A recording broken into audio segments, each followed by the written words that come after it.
Greetings, family. Thank you so much for joining me. I appreciate you for passing by to check on us, to check on your platform to see what is about. Lovely people, we have interesting stories and breaking news adding to it and a whole lot of things about. So we are going to start with stories that are moving global conversation. Israel, Iran, United States, conversation going on there. And we are going straight from there to Nigeria. Nigeria, let me just leave it here like this. It's gone. You will understand when I get there. Beautiful. And from there, we are landing with an interesting story that is making wave. It's now trending. And it's a story that is kind of, Christians will tell you miracle. You know, this has never happened like this before, but it has happened right now. And this conversation is becoming top in town. So I'm going to break it to you. You will understand exactly what is happening. And also, Julius Malma and UK are in serious banter, generating global conversation. So we are going to get to that conversation also. First of all, you see, I'm speaking and you are understanding me. And you can easily join this conversation. If I go live right now and then we join in conversation, you understand me, I will understand you. If you are moving and then you come across a French community and they are having conversation in French and you don't understand that language, you cannot join the conversation because you don't understand anything going on. There are some conversations going on. Africa cannot join that conversation. For the past, how many days now?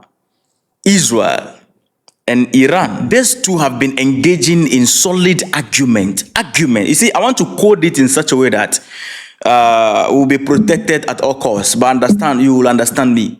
They were having serious argument that if you don't have the capacity to understand the language and speak back, you cannot join that conversation. Israel started the conversation with Iran. And when Israel spoke, Iran spoke back because Iran understood the language they are speaking. So they spoke back. Israel spoke back. They have been having this argument.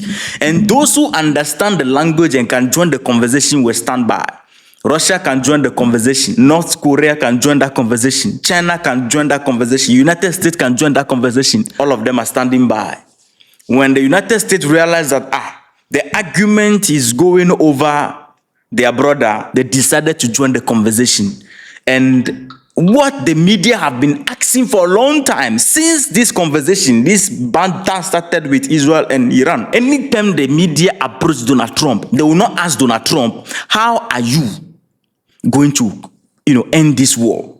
The question they ask, check them, is when are you going to join? Are you going to join? When are you going to join? Are you going to join? This has been the question of the media. CNN, BBC, all the Western media, including the other media houses, all the interest of the whole world is, when are they going to join? Are they going to join? Yes, they have joined. The United States have joined the conversation. So on June 22nd, 2025, United States President Donald Trump announced that the United States Air Force, together with the Navy, had attacked multiple nuclear sites in Iran, including the Fordo, which is a fuel enrichment plant, Natanz, which is a nuclear facility, and unspecified site in Isfahan. So the United States joined the conversation.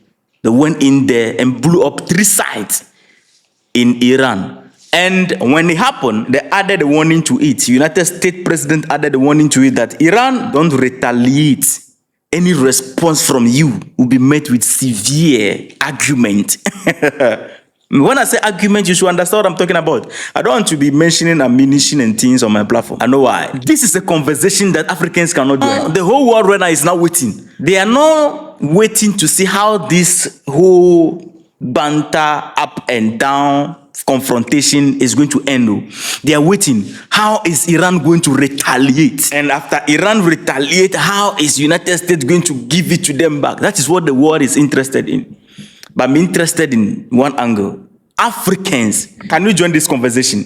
Nigeria, with all your knockout that you have, you can't join this conversation. Ghana cannot join this conversation. You don't have what it takes to speak back. If Israel speak to Ghana right now, the way they spoke to Iran these few days, because when they spoke, Iran And the civilians, together with the Iranian authority, were feeling the speech. They were understanding it on the ground. The speech was making impact on the ground. Iran also spoke back. The Israeli authority, together with their civilians, they also understand it and then felt it on the ground. This is a solid question. If Israel decide tomorrow that I'm going to speak this language that I spoke to Iran, to speak it to any country, Ghana or whatever, can you reply back? Can you speak back? Can we speak back? No. That is how low we are in this world. We cannot join this conversation. These are conversations that can be joined by those who have the capacity to speak back. This is what brought me or brought us to Nigeria right now. Nigeria have a situation that they cannot even take care of in their country. Lovely people, it is a sad thing that we are in Africa. Nigeria is gradually become the den of this individual you see on your screen. I showed you on the map recently that these people are moving from Burkina Faso, Niger, along the border over there because those places are becoming hot for them. So they are trying to base in Nigeria. Why? Because Nigeria is becoming conducive to them based on the fact that the authority is not taking action against them. Benue State recently, a lot of people lost their life because of this individual. And do you know the funny aspect and the seriousness aspect of it? These people who committed this atrocity in Benue State, they took camera, lovely people. These guys took camera and they are speaking back online. The authority cannot trace them and arrest any of them. I'm being honest. Nigeria has become the only country where a terrorist can take up camera and then not even cover their face. Speak back and tell you that only 200 people that is gone, and then you people, you are making noise. Don't worry, that is nothing. That is nothing. We are coming back again. If Benue State people, they are not comfortable living with the Fulani people, they should clear off. If one of our cow is dead, we are going to make sure that 150 people is gone. That is the message they are sending to Nigerians. And I'm telling you that these individuals who handle weapons are not Fulani. Stop calling them Fulani. Burkina Faso is treating them the way they are supposed to be treated. We know the real Fulani people. Lovely people, simple, peaceful people who go about their cow business and all that. I'm telling you that some people are infiltrating, is that the right word, into the system. Watch this video. What the Fulani who have gone to take control and analyze the people like the people are cows. Close door against some and then bend some up. Look at what they are saying. I want to do this video for one guy. They are calling that guy very dark man. VDM, as bandits strike your people. You go there and be saying rubbish. Warn your people. This is just the beginning, very dark man. Warn them. This is just the beginning. They never see something. And I want to tell you something. Fulani are not like government. I'm seeing you in social media abusing government, doing this. Fulani are not like government. You have to be very careful. You have to be very careful. They are now warning this guy. His name is VDM. Doing tremendous, amazing things in Nigeria. When this thing is happening in Benue State and other states, people don't know how, people who are in other states don't know, how dangerous the whole thing is. He went there, risked his life, and then covered everything. Did the journalism work, the senator work, the whatever governor work, and whatever work. This guy did a lot of things there. Pull out the evidence that this is what is going on. He raised awareness of what is happening right now. And they are threatening his life. Meanwhile, some of the Nigerians who are not using the thing, they are criticizing this man right now because of one or two reasons. Now, blah, blah, blah about him. That is Africa. You can't fight for Africans. If you are fighting for Africans with one hand, you need one hand to protect yourself against your own people. They will come after you, your own people. Now they are threatening him with camera like this. That is not all. I don't want to make the video long. There are videos where these people come out with their faces. And do you know there's dangerous aspect of the thing right now? Some activists also in Nigeria are calling that the government is not able to do anything because if these people can open their camera and threaten our lives, the government cannot go after them. But if VDM speak bad against the government, he will be arrested. If anybody speak bad about the government right now in Nigeria, open your camera and say something about the authority of Nigeria right now. Very bad. or threaten a life, you will be arrested immediately. They will trace you and get you. But the Nigerian authority cannot trace individuals like this who are threatening that nothing has started. That is just the beginning. It means more is going to happen. This guy need to be picked up immediately, investigation, and then capture the rest of the people because he's in connection with what happened. Now, the activists are calling that if that is the case, the Benue people or all the states that the Fulani, the so-called Fulani group are attacking, all of them should prepare and get ready and deal with the Fulani because the government is not doing anything about the situation. So the people, if you don't take time, they are going to take the law in their own hands. And at the end of the day, we are going to end up with Nigeria a state of disorderliness completely. Nigeria is about to get out of hand because these people are descending. They are coming more. And when they are doing this in Benue State, when they succeed, they will go to the next state. So Nigeria, these guys are coming in to capture the entire country very soon if you don't take time.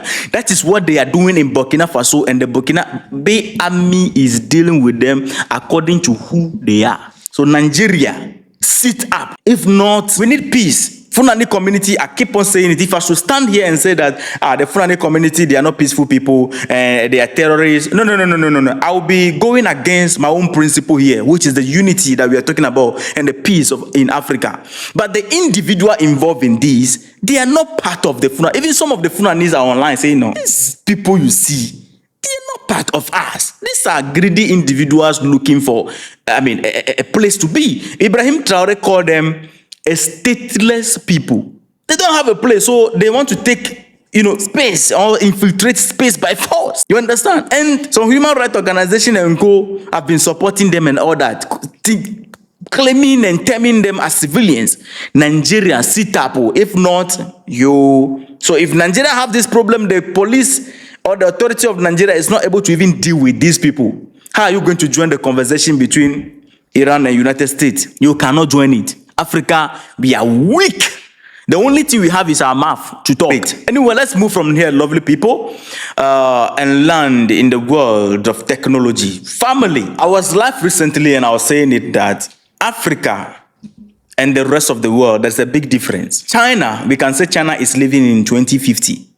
United States, the West, and the rest of the world, they are living in 2025. They are still in the 21st century, but China is gone. And I said that Africans, we are not living in 21st century. What it is that we are living in the 1884 while just being among people who are living in 21st century. We are not living in 21st century, we are just among them. I'm telling you. There is a news making wave. The news is that there is a historic robotic surgery which happened. A groundbreaking surgery has been performed, lovely people, remotely from Florida, USA, on a patient in Angola, Africa. The operation is part of a clinical trial approved by the US Food and Drugs Administration, FDA. Now, this is what happened. It is a robotic prostate surgery. This was done, lovely people, by doctors in the United States on a man in Angola, Africa, without the doctors being physically present in Africa. Instead, this is what happened.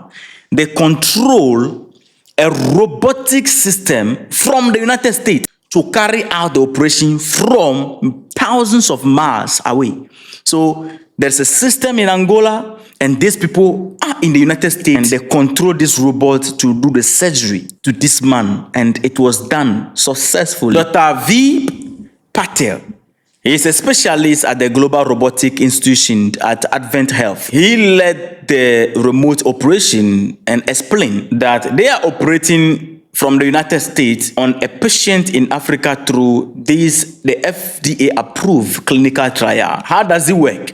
The robotic surgery system is connected to various locations around the world right now, such as Brazil, Kuwait, Morocco, even Shanghai, China, Angola also is involved. So this global connection means that expert surgeons can operate on patients from afar. Now, why is this as important and then it's all over in the news and people are talking about it? The story is becoming an attention-grabbing story because the doctor, according to the doctor, this particular surgery is one unique of event which happened. The remote surgery have been done before, but never like this.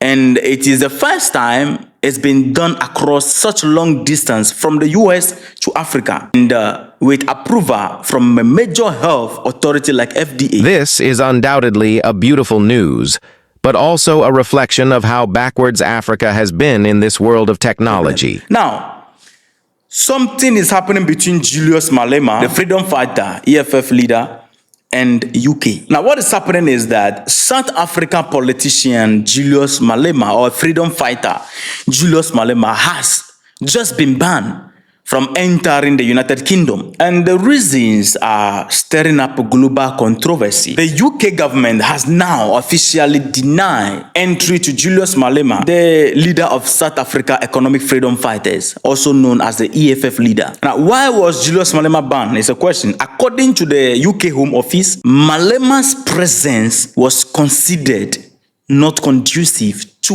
the public good, and their decision was based on his past speeches, including his public support for Palestine, or let me say practically his comment on what is happening in the Middle East in regards to these guys. Yeah. And they linked the whole thing to a widely shared speech where Malema said that if the EFF ever come to power one day, they will send weapons to support Palestine people and all that. I don't want to mention it. These guys, they are very sensitive in this kind of thing. So this comment actually raised alarm internationally, especially in the West. The British officials also referred to Malema's earlier comment where he reportedly called for people to take up arms and made remark about the slaughter of white people. So practically they were referring to the, shoot to kill him as that song that they have been singing. That is what they are referring to.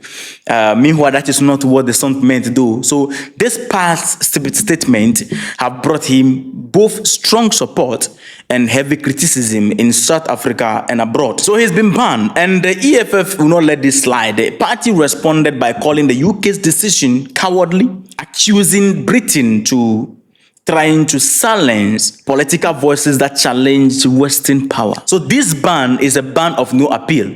This is actually the second time in 2 months that Julius Malema has been denied entry to UK. The first time, officials said it was due to a late visa application. But this time, UK authority made it clear that the rejection is due to his political views. He won't be allowed to appeal, and he may be permanently blocked from entering the UK in the future. Now, somebody is going to begin to blame the West and UK. You cannot blame the UK. Hold on. Let me explain to you. Don't attack me yet. You can't blame the UK. You can't blame the West.